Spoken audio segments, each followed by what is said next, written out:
यह कहानी है नील और आर्या की, जिनका प्यार समय और परिस्थितियों की कसौटियों पर कसा गया। नील एक प्रतिभाशाली चित्रकार था, जिसके हाथों में रंगों को मिलाने की जादूगरी थी, और आर्या एक मुक्त आत्मा, जिसमें संगीत की मधुर धुनों में अपनी आत्मा को गढ़ा था। उनकी मुलाकात एक सामान्य दुर्घटना में हुई, जब नील की पेंट ब्रश आर्या की नोटबुक पर गिरी और उसमें रचा बसा संगीत रंगों में बहने लगा। प्यार ने धीरे धीरे अपने पंख पसारे और नील और आर्या ने साथ मिलकर संगीत और कला की एक नई दुनिया को जन्म दिया। लेकिन कहानी में तब मोड़ आया जब आर्या को पता चला कि उसे विदेश में एक संगीत कार्यशाला के लिए चुना गया है।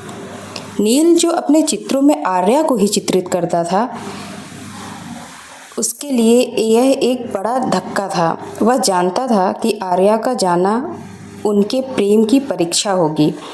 कई महीने बीत गए और आर्या ने विदेश में संगीत की अपनी शिक्षा को गहराई से अपनाया।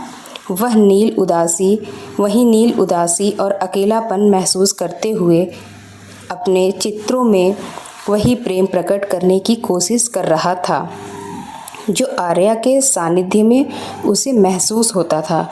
आर्या ने अपनी संगीत यात्रा को पूरा किया और वापस आ गई। नील और आर्या का पुनर्मिलन हुआ, लेकिन कुछ बदल गया था। सांस्कृतिक मतभेद, आर्या के संगीत में बदलाव और नील के चित्रों में आई उदासी ने उनके प्यार को प्रभावित किया। फिर भी उनका प्यार कुछ इस तरह का था जो बाधाओं को मात देकर उभरा। एक दिन नील ने आर्या के सामने वह चित्र प्रस्तुत किया जिसे उसने उसकी अनुपस्थिति में बनाया था।